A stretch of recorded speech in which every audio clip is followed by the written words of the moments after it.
Hey, coucou les chabadous, je suis Claudia Cardinal. Bah, peut-être déjà vu dans les films comme Charlie et la chocolaterie ou Point Break. Mais si je suis ici, c'est pas pour vous parler de mes films, toujours pas, mais plutôt pour vous parler de ceci. Un T1, mais pas n'importe quel T1. Alors je vais prendre du recul. Et hop là. Un double cab dans un état exceptionnel. Bon, bien sûr, comme pour toute œuvre d'art, il y a toujours des petits défauts, mais on va voir ça dans l'ensemble. Franchement, il est très beau. Donc avec les fenêtres d'Airstream qu'on retrouve sur les EZ et les Sundial. Donc, on commence par la partie avant. Donc, on commence par le haut avec une galerie de toit, un toit et une peinture. Alors, elle a quelques années, mais franchement, c'est avec un petit coup de polish par-dessus, ça peut être pas mal. Juste la peinture ici qui est un peu moins mirobolante sur le phare cyclope. Mais sinon après au niveau des gouttières, donc là on a aussi un kit safari, donc kit safari peint couleur ton de caisse. Donc là hop, casse-toi la mouche, non elle va pas partir. Les rétros, donc là c'est des rétros dans leur jus. Ici, bon, un peu passé par le soleil. Par contre les chromes sont impeccables. Bon, ce qu'il y a de bien avec les feux de T1, il y a juste le vert à changer, donc ça c'est bien. On a ici le logo de toute beauté, même la peinture, hein. Franchement il n'y a pas eu de choc de gravier. Bah, ici c'est aussi terne que l'autre, et alors c'est marrant parce que là le chrome, cette qualité là, c'est du Creative Engineering, ça j'en suis sûr.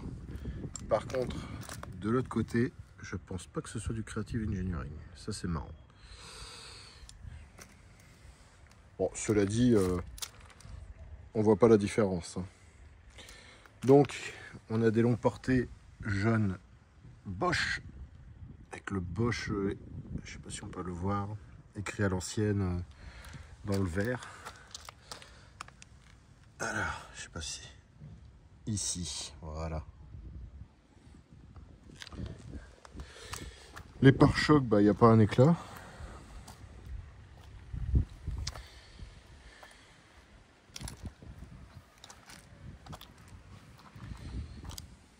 Hop. Bon, ici il y a un peu de matière. Ouais. Oh oui. Ici il y a de la matière.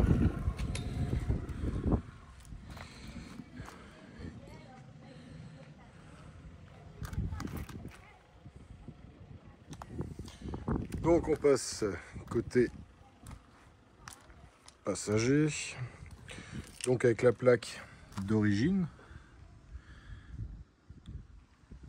On a des jantes façon 356. Ça, avec une autre paire de jantes, ça déglingue encore plus. Mais bon, après, ce n'est que mon avis. Ici, au niveau des joints, alors c'est un petit peu fissuré ici et ici, un peu sec. Là, craquelé. Mais ça va avec, voilà, il y a des des petits trucs qui n'ont pas été refaits, mais franchement c'est ce qui fait tout son charme.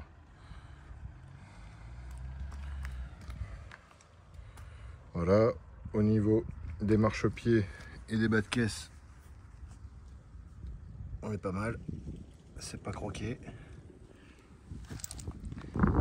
Ici, c'est nickel, parce que je vous garde le meilleur pour après. C'est en dessous.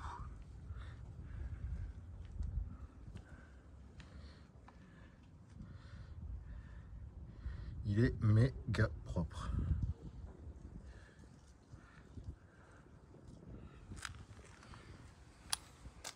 Donc là-dessus, pas d'embrouille. Si on est toujours en frein à tambour, 4 tambours. Là, ici, il n'y a pas eu de choc, juste petit défaut de peinture, on peut le voir. Mais sinon, le raccordement est vraiment bien fait dans l'ensemble. Pas de choc. Hein. Et ici, tout ça, ça a été... hop.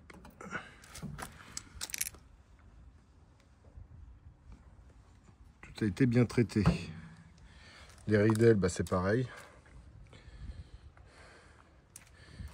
Oh, un chouette bus. Autant je suis pas d'Oka parce que tout simplement j'en ai pas l'utilité. Mais là, donc l'échappement, on est sur un simple T-Bird. Là, la ride à l'arrière, bah, c'est juste le tampon qui a coulé. Avec ici le Volkswagen. On a une jupe démontable.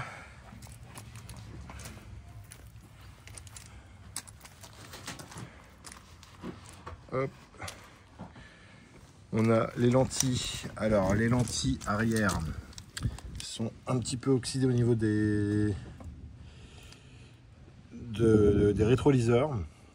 Et ici on a la lentille qui est un peu marbrée. Bon après ça, ça coûte 7 ou 8 euros, je sais plus.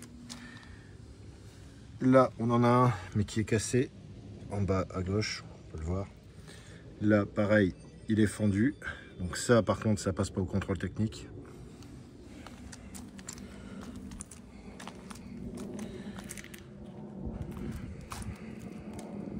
Là c'est pareil. On a la toile. Alors la toile j'ai l'impression que ça le fait à tous. Il y a des espèces de petites taches au-dessus. Mais après pour le reste, bah, il n'y en a pas. On peut voir, hop. Même l'intérieur, hein. C'est pas rayé, ça a servi pour le camping.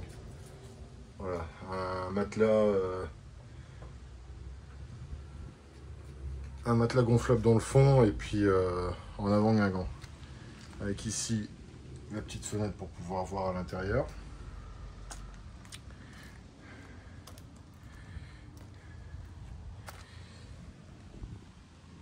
Ici pareil, tout ce qui est bas de caisse. Hop. Rien à dire. Et en dessous, pareil. Rien à dire non plus.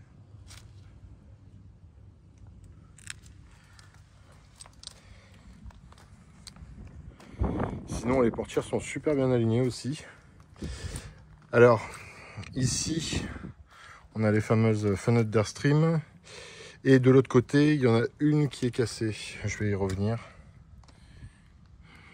Je viens d'y penser, donc pareil. Non, franchement, ça lui va bien. Donc comme j'expliquais, hein, au niveau de l'alignement des portières, bah là on est au poil de... Mais ouais, non, il n'y a rien. Ça dépasse pas. Pareil, le rétro.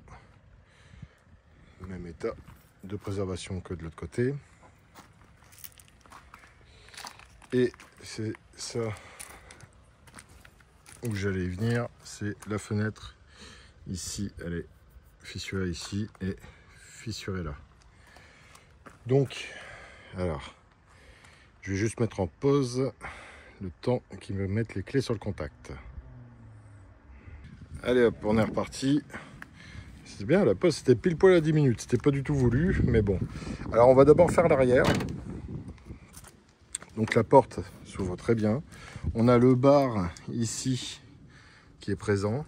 La sellerie qui est de bonne facture. Alors c'est pas celle d'origine, elle a été refaite. On a trois ceintures. Trois ceintures derrière. Ici, hop, le plafonnier qui... Alors, parce qu'à mon avis, ça doit être avec l'interrupteur qu'il y a à côté du compteur. Donc le ciel de toit, une planche. Et ici, sous la benne, est-ce que je vais pouvoir le voir? Ah oui, il y a un peu de merdier. Bon, ça ne sera pas possible. Et ici, on a une planche. Mais bon, vous avez vu le châssis en dessous. Voilà. Donc on a les moustiquaires qui sont présentes au niveau des fenêtres d'Airstream. Pareil, hein, l'alignement, il n'y a rien à dire. C'est vraiment aligné. Et pareil pour la porte ici. Alors, voilà. Côté passager. Alors, pareil, sellerie bonne facture. Bon, pas d'origine. 2 ceintures à l'avant. Donc au total, c'est un 6 places. Donc une banquette de 2 plus la banquette conducteur. On a, bon, avec toutes les lunettes, la présence de l'horloge sur le tableau de bord. L'autoradio ici avec oui, on a les logos Volkswagen. Donc le plancher, il est impeccable. Franchement, il n'y a même pas eu de rafistolage, de patch ou quoi que ce soit. Ici, sous la portière, aucune corrosion. Il y a juste en fait, c'est juste le tapis. Enfin, pardon. Le panneau qui a dégusté. Ici, c'est pareil, hein, ça a été usé, il y a encore la graffe. Bon, c'est juste les panneaux avant. En tout cas, ça ferme super bien. Et côté conducteur, là par contre le panneau il est HS quoi. Je n'ai connu plus en forme. Mais après, encore une fois, c'est que le panneau. Parce que toute la portière, elle est nickel. On peut le voir, il n'y a même pas d'infiltration d'eau. Même ici. Il n'y a pas de flotte, même sous le tapis. Donc, est-ce que l'interrupteur du plafonnier... Eh ouais, ça c'est beau. Ça c'est beau. Voilà, donc avec hop, la colonne de ventilation. Bon là c'est un kit Bluetooth, je suis pas sûr que ça restera. Donc on a la jauge à essence hop, qui fonctionne. Voilà, avec les 2 boutons. Donc on a un volant avec un petit habillage pour plus de confort, je pense. On a le levier de vitesse MP. La sellerie, bonne facture également. Donc la petite enceinte. On a des ceintures, bon, pas obligé. Et on va passer à la partie moulin. Donc, hop. Il y a juste ici la peinture qui n'a pas été terminée. Ou alors qui a pris chaud. C'est le seul endroit. Sinon après tout ce qui est angle, il n'y a pas de bulle, il n'y a pas de... Il n'y a rien. Donc là sur le moteur, on est sur un 1600 simple carbu. Au niveau du bac à batterie, hop, alors je sais pas si on va pouvoir voir grand chose. D'habitude, j'ai plus de luminosité.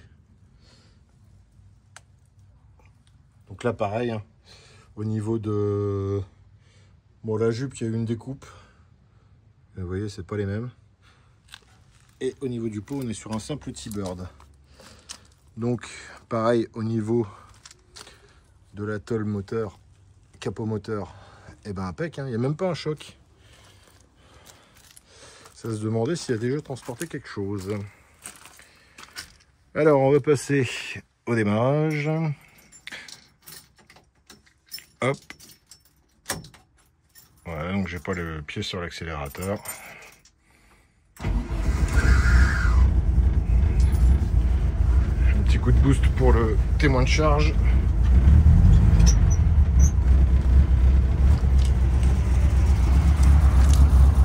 Très joli bruit en tout cas.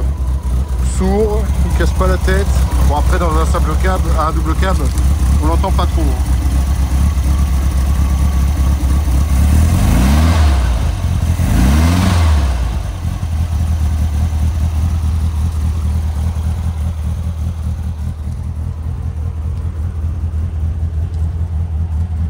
Il fait un joli bruit. Hein. Hop.